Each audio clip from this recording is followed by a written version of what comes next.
घोषित कर दिया है कि वो पार्टी जीत गई है और दिल्ली में बीजेपी मुख्यालयों पर, दिल्ली में बीजेपी कार्यालयों पर जश्न भी शुरू हो गया, जो आप देख रहे हैं।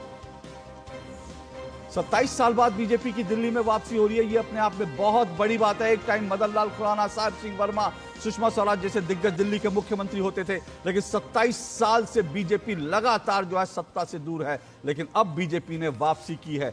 अपने आप में ये बड़ी खबर है। ढोल नगाड़े आप सुन रहे हैं दिल्ली बीजेपी मुख्यालय पर। राजेश राज खड़े हो हमारे संवाददाता, और इस ढोल नगाड़े में कितना हमें सुन पा रहे होंगे? राजेश, सुन पा रहे हैं? बीजेपी ने ढोल नगाड़े बजा के ऐलान कर दिया है कि दिल्ली में बीजेपी की वापसी हो गई है। राजेश, मैं आपको सुन रहा हूँ अशोक, आप यहाँ पर दिल्ली बीजेपी का जो नजारा है वो आप बखूबी देख सकते हैं। हमारे कैमरामैन संजीव आपको दिखाएंगे हमारी जो दाहिनी तरफ, बाईं तरफ का जो नजारा है, ढोल नगाड़े और हाथों में भारतीय जनता पार्टी के झंडे लेकर ये कार्यकर्ता जो है वो नाच रहे हैं, गा रहे हैं, झूम रहे हैं। और दूसरी तरफ जो ऑटो के जो लोग हैं, ऑटो रिक्शा चालकों वो हाथों में जय श्री राम के झंडे लेकर वो पहुंचे हैं। और ऑटो रिक्शा चालकों से जब हमने अशोक बात करी तो उन्होंने साफ तौर पर यह कहा कि हमारा समर्थन भारतीय जनता पार्टी को मिला है। ये महादेव ऑटो रिक्शा संघ के लोग हैं जो हाथों में जय श्री राम के झंडे लेकर आए हैं और बगल चुप्पी नारे लगा रहे हैं।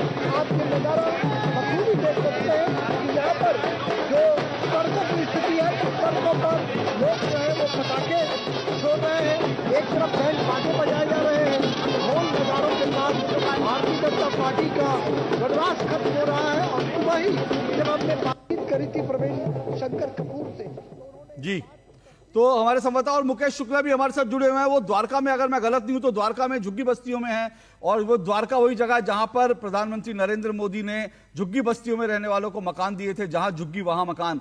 और जो खबरें आ रही हैं मुकेश, झुग्गी बस्तियों की मैक्सिमम जो है सीटें हैं उनमें बीजेपी बढ़त बनाई हुई है, तो क्या ये कह सकते हैं कि झुग्गी बस्तियों के जो वोटर है उनका विश्वास जीतने में भी बीजेपी कामयाब रही?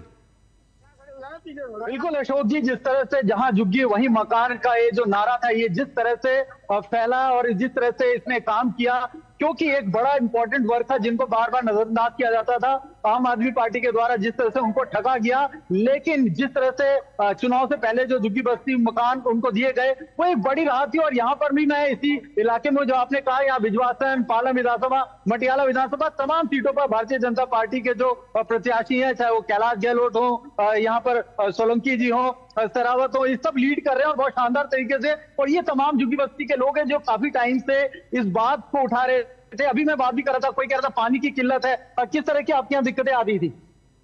सबसे पहले तो मैं बताना चाहूंगा कि मोदी जी की सरकार बड़ी प्रॉमिसिंग सरकार रही है, जहाँ झुग्गी वही मकान का जो इन्होंने नारा दिया है वो सच कर रहे हैं।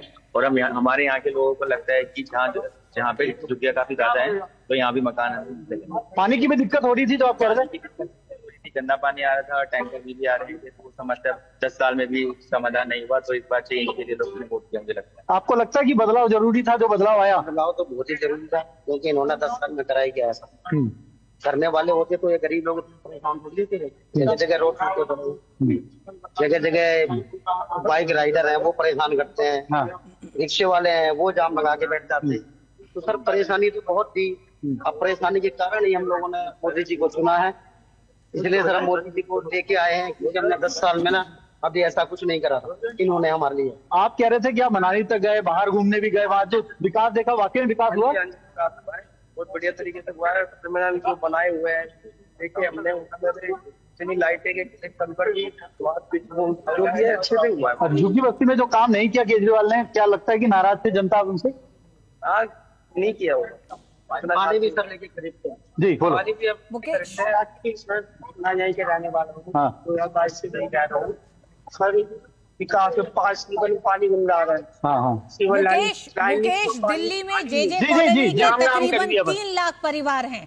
भारतीय जनता पार्टी ने 10 साल के अरविंद केजरीवाल की सत्ता में जेजे कॉलोनी के मतदाताओं की एक बड़ी भूमिका होती थी, और अरविंद केजरीवाल एक बड़ा वादा इन लोगों को करते रहे हैं कि पानी भी सही मिलेगा, आपको एक तरह से मकान भी हम देंगे। इन तमाम वादों पर अरविंद केजरीवाल को क्या जेजे कॉलोनी के मतदाताओं ने इस बार आंका और फिर उन्होंने एक विकल्प की तरफ वो बढ़े हैं। बिल्कुल ऋतु, आपने सही कहा। इसी बात को जानने की कोशिश कर रहा था। ये हमारे साथ हैं। इन्होंने कहा जैसे जिस तरह से केजरीवाल ने कहा कि भाई हम आपको तमाम सुविधाएं देंगे, क्या कुछ हुआ? वाकई में ठगा महसूस करे हो? ठगा महसूस कर, कोई काम ही नहीं हुआ है। हाँ। हमारे यहाँ विकास बिल्कुल भी नहीं हुआ है। हाँ। सीवर में गंदा पानी आ रहा है। हाँ। सीवर लाइन बिल्कुल दिक्कत कर रही है। हाँ। है पानी का पीना, गंदा पानी आ रहा है। हाँ। गंदे पानी से लोग परेशान है हमारी हाँ। कॉलोनी में। पानी साफ आए, बीमारी फैल रही है। हाँ।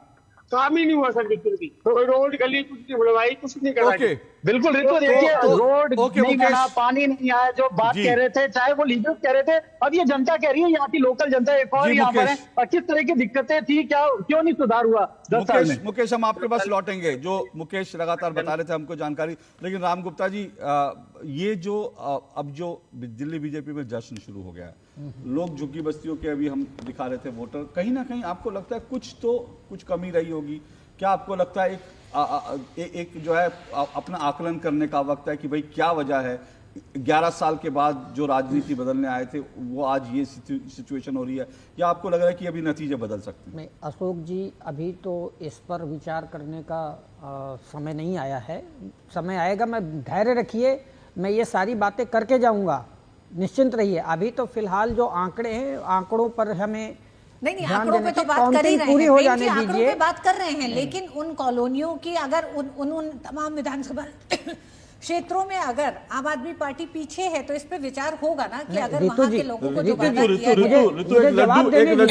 एक मिनट राम जी आ रहा हूँ। एक लड्डू देखिए, बड़ा सा लड्डू जो है राजेश के पास पहुंच गया, राजेश राज के पास बीजेपी दफ्तर में। राजेश राज, ये लड्डू है क्या है बड़ा सा? मतलब अभी तक तो जलेबियां देख रहे थे, लड्डू अलग तरह का दिख रहा है। लड्डू के ऊपर भी कुछ है।